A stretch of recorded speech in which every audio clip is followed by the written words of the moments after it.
Morning to all. TCP IP reference model. Okay, આપણે ઓએસઆઈ model જોયું. એ ઓએસઆઈ model શું હતું કે એ સમજવામાં થોડું ડિફિકલ્ટ લાગતું હતું. ઓકે, તો યુએસ ડિપાર્ટમેન્ટ ઓફ ડિફેન્સે એટલે કે DODએ ઓએસઆઈ મોડેલ પરથી જ એક ટીસીપી આઈપી મોડેલ તૈયાર કર્યું. ઓકે, ઓએસઆઈ મોડેલ જે છે, ઓકે, એના ઉપરથી જ ટીસીપી આઈપી મોડેલ તૈયાર કર્યું. ઓકે, જેમાં application layer, presentation layer, session લેયરને એક જ લેયરમાં રિપ્રેઝેન્ટ કરવામાં આવ્યું. ઓકે, અને જેને એપ્લિકેશન લેયર કહેવામાં આવ્યું. ઓકે, તો જુઓ તમે આ ડાયાગ્રામ જુઓ ટીસીપી આઈપી રેફરન્સ મોડેલનો. તો આ જે આપણું session layer, presentation layer, session layer, આ સાથે સાત જે લેયર હતા એમાં ફર્સ્ટ જે 3 લેયર હતા, ઓકે, એને એપ્લિકેશન લેયર કહેવામાં આવ્યું. ઓકે, પછી જે વચ્ચે ટ્રાન્સપોર્ટ લેયર હતું એનું એ જ ટ્રાન્સપોર્ટ લેયર. પછી નેટવર્ક લેયરને ઇન્ટરનેટ લેયર કહેવામાં આવ્યું. ઓકે, અને આ જે બંને લેયર જે છે એને કોમ્બાઈન કરી દેવામાં આવ્યા, ડેટા લિંક લેયર અને ફિઝિકલ લેયરને, અને એને નામ આપવામાં આવ્યું network access layer. Okay, network access layer. હવે આ બધું આપણે એક એક ફંક્શન, એક એક લેયર આપણે જોશું. ઓકે, વર્ક સેમ જ છે, બરોબર. જેની થિયરી આપણે ઓએસઆઈ મોડેલમાં જોઈ એ વર્ક સેમ જ રહેશે, બરોબર. આ જે ઇન્ટરનેટ લેયર છે અને નેટવર્ક એક્સેસ લેયર છે એમાં એક અલગ આવશે. ઓકે, જોઈએ એપ્લિકેશન લેયર. તો એપ્લિકેશન લેયરમાં application layer, presentation layer, session લેયરનો સમાવેશ થાય છે અને તેને એપ્લિકેશન લેયર કહેવામાં આવે છે, બરાબર. પછી જે વર્ક ઓએસઆઈ મોડેલમાં આ ત્રણેયમાં થાય છે એ જ વર્ક ટીસીપી આઈપી મોડેલમાં એપ્લિકેશન લેયરમાં થાય છે. ઓકે, ઓએસઆઈ મોડેલમાં આપણે જોયું તો આ ત્રણનું જે વર્ક થતું હતું, ઓકે, એ એક જ આમાં જ થશે, બરોબર. એ ત્રણેયનું વર્ક એક એપ્લિકેશન લેયરમાં થશે, બરોબર. અને આ લેયરમાં પ્રોસેસ ટુ પ્રોસેસ વર્ક થશે. ઓકે, જો આનો ડાયાગ્રામ જોઈએ ટીસીપી આઈપીનો, ઓકે, તો ડાયાગ્રામ તમને દેખાય છે. આ એપ્લિકેશન લેયર છે, એના પ્રોટોકોલ છે. ઓકે, HTTP, PTP, ટેલનેટ છે, SMTP છે, DNS છે. ઓકે, પછી ટ્રાન્સપોર્ટ લેયર છે, તો એમાં 2 પ્રોટોકોલ TCP અને UDP જે આપણે જોયું. પછી નેટવર્ક લેયરમાં એનો પ્રોટોકોલ તો કે IP, બરોબર. પછી નેટવર્ક ઇન્ટરફેસ લેયર, તો એમાં ઇથરનેટ આવે, ટોકન રિંગ આવે, data link layer protocol. Okay, same વસ્તુ જે આપણે એપ્લિકેશન લેયરમાં જે જોઈ હતી, ઓકે, એવું જ આમાં એનો વર્ક થશે. એક આના પ્રોટોકોલ આપણે જોઈ લઈએ. SMTP જે છે, ઓકે, તો એ ઇલેક્ટ્રોનિક મેલને સપોર્ટ કરે છે. FTP છે તો એક પીસીમાંથી બીજા પીસીમાં ફાઇલ કોપી કરવી હોય અથવા તો શેર કરવી હોય, ઓકે, તો FTP પ્રોટોકોલનો યુઝ થશે. પછી છે TFTP, તે માત્ર ફાઇલ જ કોપી કરશે, તે કોઈ પ્રોબ્લેમ સોલ્વ કરતું નથી. ઓકે, પછી છે SNMP, ઓકે, એટલે કે ઇન્ટરનેટ પર ડિવાઇસને મોનિટરિંગ અને મેન્ટેનિંગ કરવું, ઓકે, એ પ્રોવાઈડ કરે છે.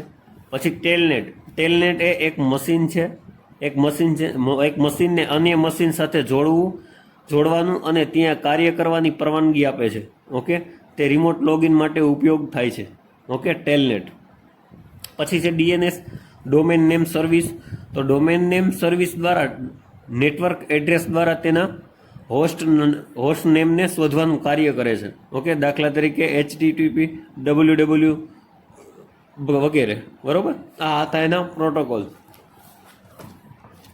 ટ્રાન્સપોર્ટ લેયરનું સેમ વર્ક રહેશે, બરોબર. એના પ્રોટોકોલની વાત કરીએ આગળ પણ આપણે આગળના લેક્ચરમાં.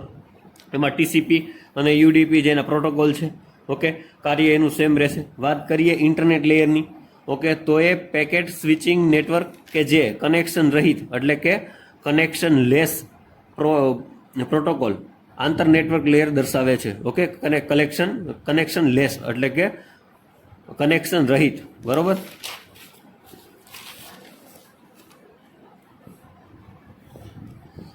તેનું કાર્ય હોસ્ટમાંથી ડેટા પેકેટને કોઈ પણ નેટવર્કના લક્ષ્ય સુધી પહોંચવાનું કાર્ય કરે છે.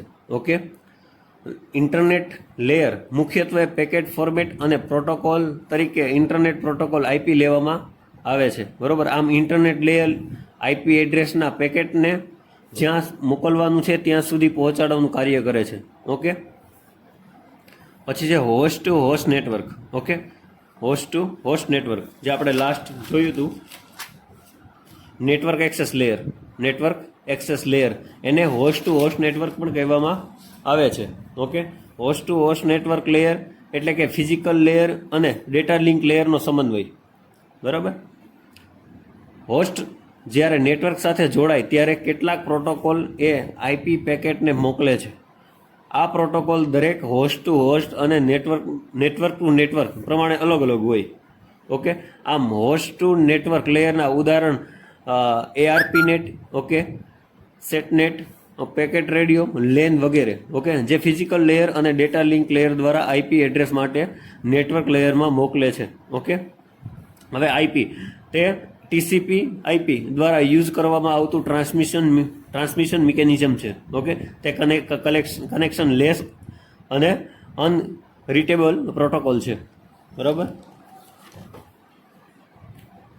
પછી જે આના પ્રોટોકોલની વાત કરીએ તો આઈસીએમપી, ઓકે, જે આઈપી લેયરમાં મેસેજને કંટ્રોલ અને એરર હેન્ડલ કરવા માટે યુઝ થાય છે આ પ્રોટોકોલ. ઓકે, પછી એમાં યુનિકાસ્ટિંગ અને મલ્ટીકાસ્ટિંગ હોય છે. જે યુનિકાસ્ટિંગ એટલે કે વન ટુ વન કોમ્યુનિકેશન અને મલ્ટીકાસ્ટિંગ એટલે કે વન ટુ મેની, બરાબર. પછી બીજા પ્રોટોકોલની વાત કરીએ તો એઆરપી, જ્યારે આપણને આઈપી એડ્રેસ ખબર હોય ત્યારે ફિઝિકલ એડ્રેસ જાણવા માટે, ઓકે, આ પ્રોટોકોલનો યુઝ થાય છે. જ્યારે આપણને આઈપી એડ્રેસ ખબર હોય ત્યારે આપણે ફિઝિકલ એડ્રેસ જો જાણવું હોય ત્યારે આ પ્રોટોકોલનો યુઝ થાય છે. પછી જે આરએઆરપી પ્રોટોકોલ, જ્યારે આપણે ફિઝિકલ એડ્રેસ ખબર હોય, ઓકે, ત્યારે આઈપી એડ્રેસ જાણવા માટે આ પ્રોટોકોલનો યુઝ થાય છે. ઓકે, આરએઆરપી. ઓકે, આ વાત હતી ટીસીપી આઈપી રેફરન્સ મોડેલની. ઓકે, જો તમને એક્ઝામમાં ક્વેશ્ચન પૂછાય તો અહીંયા સુધી તમારે લખવાનો. ઓકે.